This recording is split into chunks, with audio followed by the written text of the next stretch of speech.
Hey, everybody, this is our 100th episode of Mastering Local Marketing. Can you believe we made it this far, Matt? Yes. and the only reason I say yes is because you know me at this point. You know that when I set out to do a goal, we're going to hit it. So I'm glad we hit it before December 31st. We're actually a couple weeks early. Yeah, if to go back on it, I think I said we need to do 100 episodes to see if this works. I think you said 20 and I said 100 is how it went. Well, Here we are. here we are, and why are you doing this?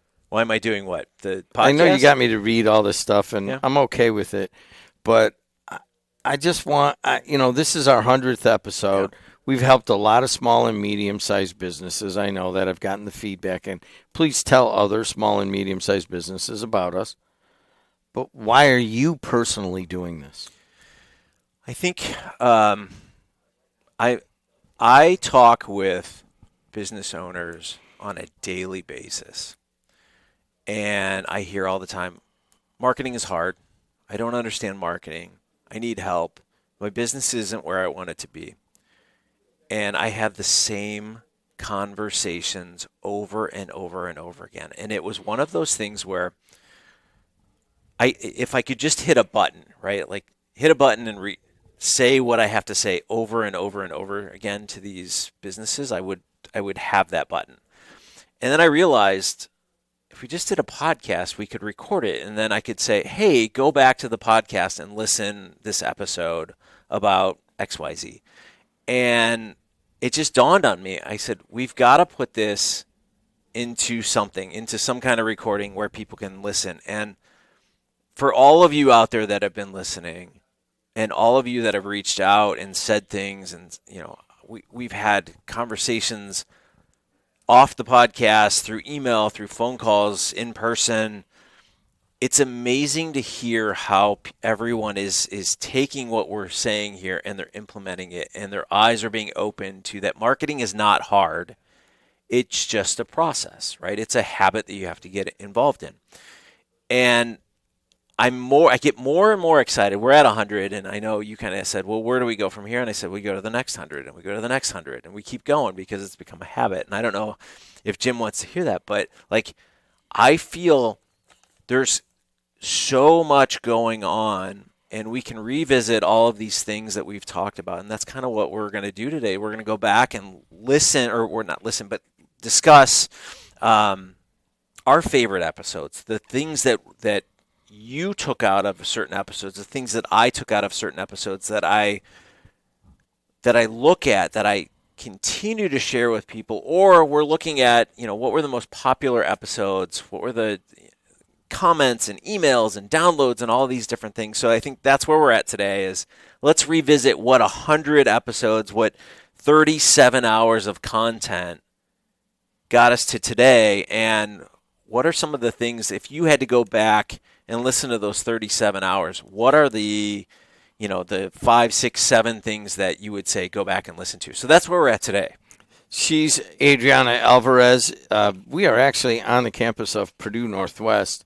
My private companies have been renting here. We're actually moving a radio station back home in a little bit, but this is doing the first 100 episodes on the campus of Purdue Northwest. And in a weird way, this is an entirely student-run project, and it's led by someone who's had their final just finished today. That's Adriana Alvarez. Adriana, you have put this together, and I guess all we can do is say thank you for your hard work. Thank you guys for going 100 episodes, for staying dedicated, and even though there may have been some delays here and there with uploading and or just making sure that we got everything that we needed scheduling wise, worked out, and we got 100 early, like Hanson said earlier in the episode. We got here a lot earlier than we expected, so now got to get to the 200 mark. Yeah, it's a great team. It's an absolute great team that you've got working here. So we started this. This was maybe the third or fifth podcast, or what number was it? It was. No, this was the second. Yeah, it was the second. I think yours was the first. Mine's the first, And I think just in the past week, this has overtaken mine in terms of listens. But At the moment, let's actually see. all right, well, Here. we won't give exact numbers, but Well, it's no, close. I'm not going to give the exact Yeah. numbers, but I We've will passed. say we've. It's passed. All right, I know it our, has. our goal is 200 episodes, but our other goal is to get in all 50 states. We're almost there. Yeah. I think we're missing like maybe 10. But we are It depends. global. We've had it where we were not in 3, so I've seen it as good as that. So we'll keep going. We'll get to those random states that have very little population. Just to put it in context, this was the second podcast, and I think this is near the end of 2025. So this would have been, I think, first or second quarter where we started of 2025. So Adriana, to give credit, has built a kind of a network, perhaps a little bit around this podcast. And now, how many pods do you have? We will have 20 come the start of Monday. So this is the second podcast out of, and there's all sorts of them that have followed. So not just listen to Mastering Local Marketing and liking it and subscribing, but you can go and subscribe to her channel on Apple and Spotify. And how do they do that? You search up WJOB Podcast Network, and from there you will be able to see all of the different podcasts we have. And if you are looking for this one in particular, just look up Mastering Local Marketing, and it'll be the first one. There it is. So we actually went to a podcast conference, the three of us, and I think that was pretty helpful, right? Yeah, it was good. I mean, Matt didn't get as much out of it as Adriana and me, but it worked. Hey, let's look back. Yep. I'm going to start this. So the impact of these 199 and now the 100th episode varies for your business and for your marketing department. So out of those episodes, you're going to pick one that really resonated with your business. And I'll tell you one, it happened with me right off the bat, was episode 2, and that was the actual sales funnel. Reader's Digest version of the sales funnel. Yeah, so the sales funnel is simply, you've got to look at awareness first, generate awareness for your business, then get them to consider actually buying from you, and then purchase, right? So customer. For those of you that are listening, maybe we'll take up a collection and buy Jim a shirt that's got the sales funnel on it for his birthday or something like that. I think January 12th, by he the loves way. the sales funnel. So, but no, I mean, it's good to understand, right? So we've talked many times about how awareness for a local small business is anywhere between 10 and 30% on average. Depends on where you're at and those things if you're in a small town versus a larger populated area like where we're at. But understanding awareness, getting people from awareness to consideration and then to customer, right? So if you throw 100 people into the funnel, not all of them are going to consider you, not all of them are going to purchase from you. But once you understand those numbers, you're going to get a better idea of what you need to do. Because if awareness is the key, it's just get out there. They need to see you more often. If they already know who you are, it's why are you different? What's your positioning? So that's the consideration side. And then, once they consider you, how do we get them to purchase, right? So what does that sales process look like? So the reason I bring that up is that a lot of you are just like zipping through the operations part, the technology part of your business, maybe the overhead, maybe the HR end of it. And you kind of don't even really want to think about the theory of what are you trying to do. And I can get that picture in my head right now. We're on the awareness at the top of the funnel. That middle of the funnel is where you have people considering you. And then certainly at the bottom is the sale. I think of it as awareness, consideration, close. And it has kind of changed. We've been able to plug everything else that we've learned here into that funnel.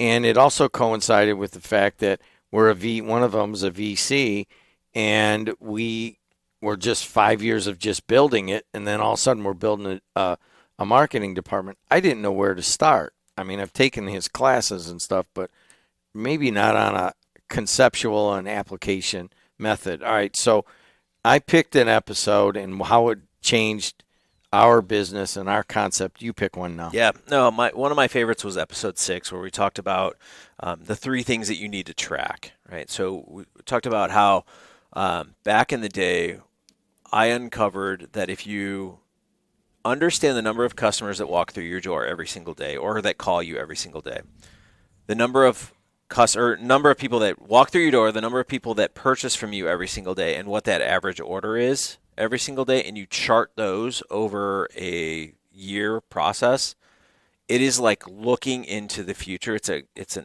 crystal ball as to what's going to happen the next year.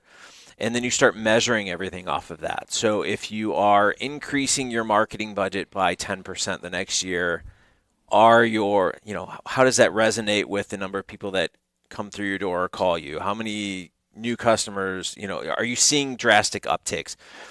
Are you doing certain things that your average order starts to escalate, right? So does it go from $50 average order to $100 average order? I honestly, I'm telling you, if you do anything, understand those metrics, and you can literally look at a chart of 365 days and know when you're going to be slow, when you're going to be busy, when the worst, you'll see spending patterns where you may be busy, but the average order is coming down certain times of year. Like, there's all kinds of data just by looking at those 3 things. And it's so simple because all you're doing is, if you have a local retail store, you get phone calls coming in, you're just putting a check mark on a piece of paper saying, all right, there's a call, or there's somebody that walked in. And then at the end of the day, you're looking at the orders that you had, which if it's a receipt or if it's something in the system, and then you're looking at the money that we brought in, each order. So this one was $65. This one was $33, right? Like, you start to chart all of that, and I'm telling you right now, it's a crystal ball as to where your business is going. It's the coolest thing. So you can actually take those 3 data points and push them against each other. Yeah. Like, what's my average? You could say, what's my average sale versus how many people walk through the door? Right. Well, how many? What's the percentage of visitors that actually become customers? And you can use those data points against each other. In the last episode 99, we went into CAC and LTV. It might be a little bit further on from that, but it's related. Mm-hmm. So, all right, I'll take one now. Sure. Episode 3 in the beginning, this podcast has changed my venture capital business. Not necessarily the long-standing one on the radio and now the podcast network, but we started a streaming network that we thought was going to be news and talk and all that. That didn't work at all. And then we went in and started streaming sports, and now we have 25 schools and we have 1,000 games. And Matt actually helps us out with that network now, and it has exploded. But in doing that, we were specifically going after one location units in each of the towns that we had schools. And at the beginning of the year when we first started doing this, we might have been at 15 different communities, and we were going at those communities. After that episode, we started to look at like good versus bad customers, and it took actually more work in servicing and getting the small customer in one town versus the regional customer we use as a benchmark. They have to have more than one location, or if they have one location, it has to cover a 3-county area, which is 750,000 people. So it was very conceptual, and it changed where we were going on the good versus bad customers. It wasn't just that it was a small amount on going on the single town customer. It was that it was actually more work, we found, to service them, get it, do the contract, and they wanted, there were more complaints at that level than there were on the regional customers. So we went to a thing where we only sell to regional customers. It was a life-changing episode from Mastering Local Marketing. Yeah, it's interesting with you because a lot of people will look at this and say, well, small, they matter, and they do matter, right? But when you have somebody that is spending, let's say, $200 this month and you have somebody that's spending $30,000, the $30,000 people are less inclined to watch over what's going on. They cut a check, they send me periodic updates. The $200 order, it's almost like their life savings. They want to know everything that's going on, where that $200 went, what did I get out of it? Can I have a conversation? How do we change it? How do I get more? And it's all of these questions that start to build. So it's not that they're not valuable or that they're a bad customer. It's just we've talked many times about how time is the most valuable thing. So if you're going to spend time on something, I would rather spend it on somebody that's going to have less questions, somebody that's going to spend a lot more and let you kind of do what you promised to do versus somebody that's literally asking questions every 5 seconds. And I'm not saying those are bad. I'm just saying you're running a business and you have so much time, and same thing to our listeners, you have so much time to work on something. Don't put all of your time into small projects. Put your time into things that matter, things that aren't going to kind of stall you in where you're heading.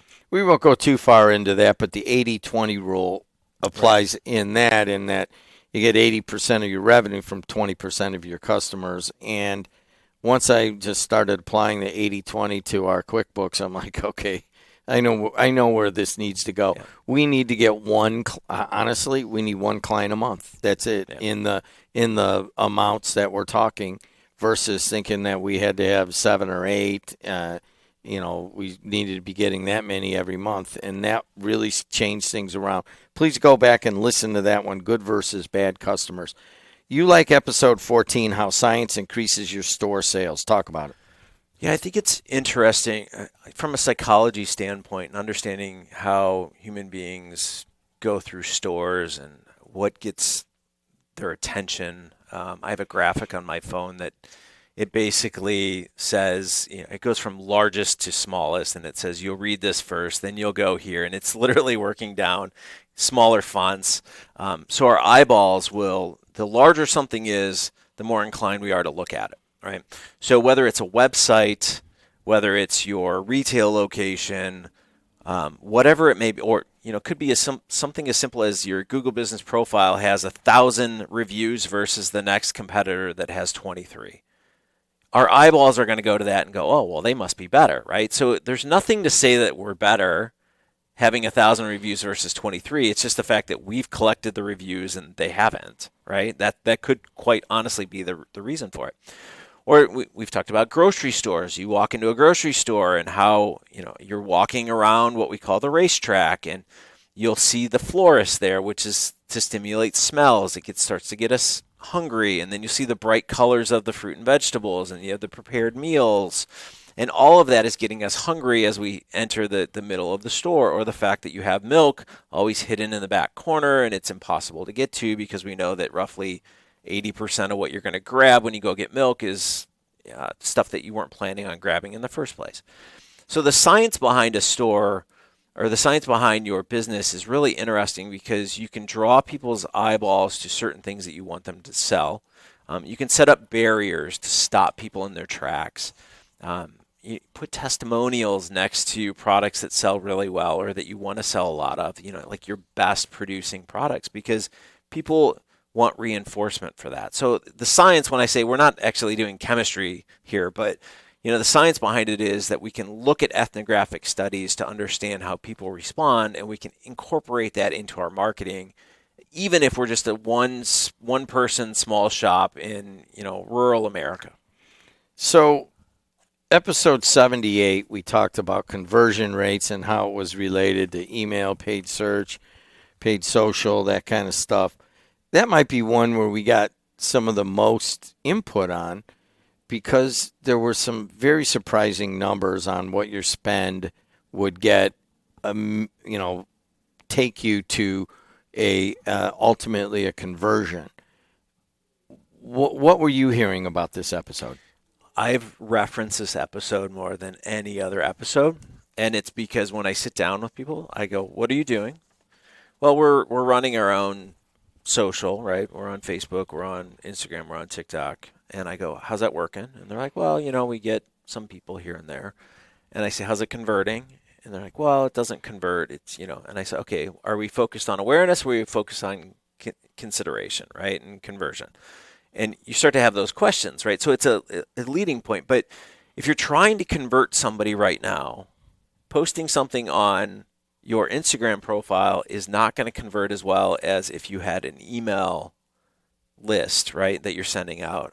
Email is still king, despite what everyone wants to say. Email is still king. So if you have a nice email list and you're sending out consistent messaging, valuable messaging to your subscriber base, and you throw out an offer out there, many times that's going to outperform anything that you can possibly do. Again, paid social, paid search, right? So you go to Google, you buy keywords. Those people are actively looking for a solution to something that they're searching for. On paid social, it's gotten so good, right? They will put you in front. I mean, you see ads all the time based on your personal preferences. It's gotten so good that they will serve it up to the right audiences. And we mentioned in an episode in the past that by 2026, Meta is going to be 100% AI driven in those ads. So just keep that in mind. Like, this is how you get conversions. This is how you sell things. So if you have an e-commerce site, understand that, right? Like, these are the types of things that you need to be doing. So if you're posting to your own social, your own Instagram account, your own TikTok account, many times you're not getting a conversion. You may be building awareness, you may be building some content, and you're out there, but if you're looking for the conversion, it's email, paid search, paid social.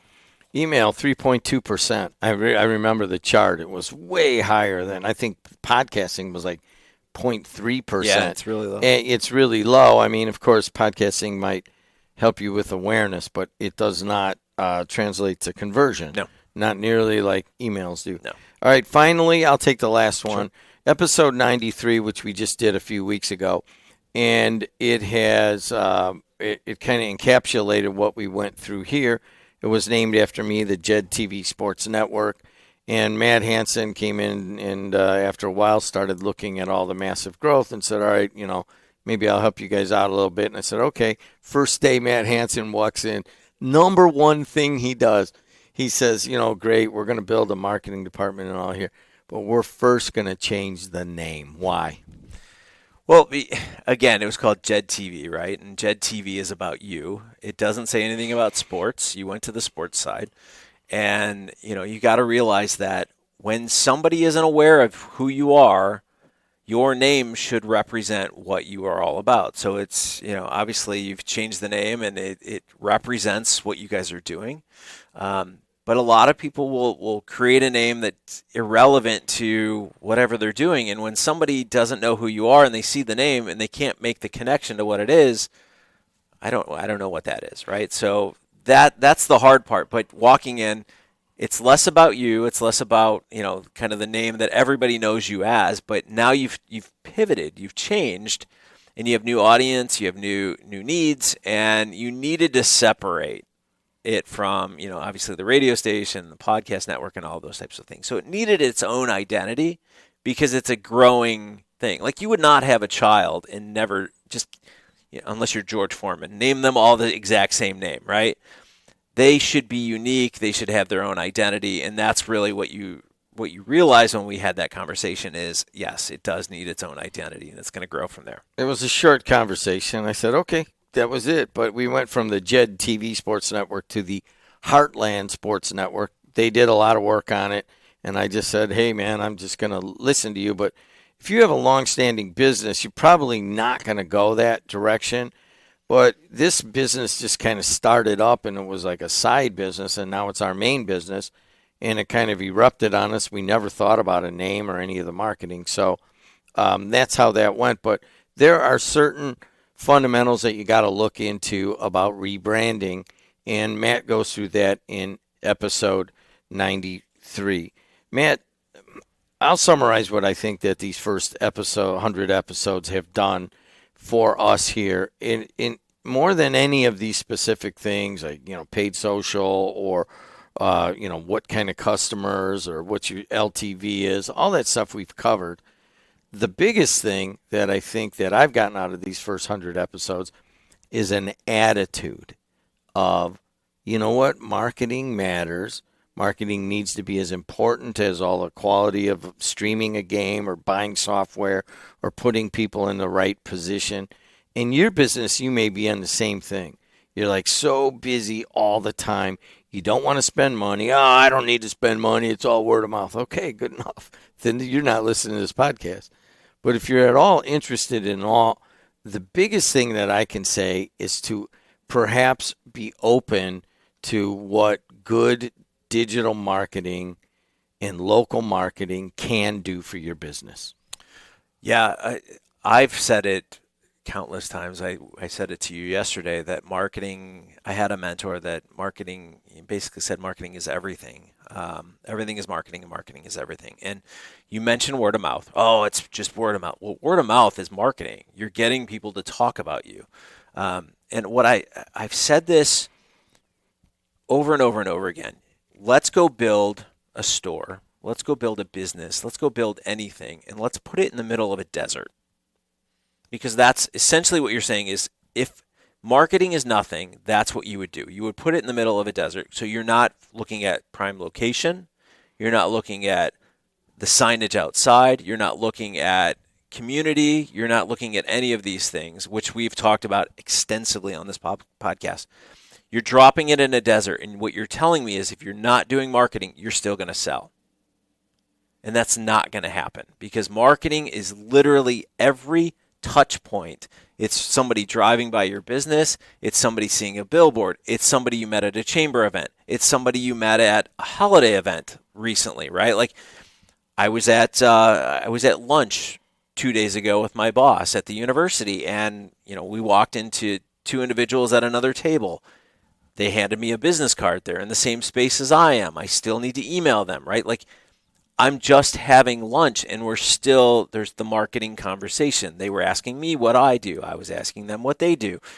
Everything is marketing. So if you tell me that you're not doing marketing, I'm going to call, and say baloney. It's not what's happening. But I've used that example. Go put your business in the middle of a desert and do not have any outside contact with anyone and see if they walk in your door. It will never happen. Hoping for 100 more podcasts. This is episode 100, a year of small business marketing lessons. Thank you. Thank you. I mean, not only for doing the podcast, but I mean, not only for getting involved with us, but I personally, I sat through 95 of these, and I feel like I got another MBA, or actually better than the first time I went through. And so I thank you. But mostly, I thank our producer, Adriana Alvarez, who is in finals right now and made a special effort. During the first podcast that we taped today, she ran over, handed in her final, and came back. Yeah. That's how dedicated she is. So thank you, Adriana. Final comment. Stick with us. If you care about this podcast, go out there and give us a review. I would love to see what your thoughts are. I hear a lot by email. I hear a lot of people on giving me phone calls, and even people that I just randomly will come up to me and like, oh, I listened to your podcast, and I'm hearing a lot of good. And I like to hear that because what you're also telling me is areas that are most important to you. So if you want to go out there and you want to give us a review and kind of shed some light as to the areas that we can dive a little bit more deep into, would love to hear it. I think that's probably where the next 200 episodes are. We start to dive in a little bit deeper, a little bit more into some of these topics, but we'll see where it goes. Till next time, see you later.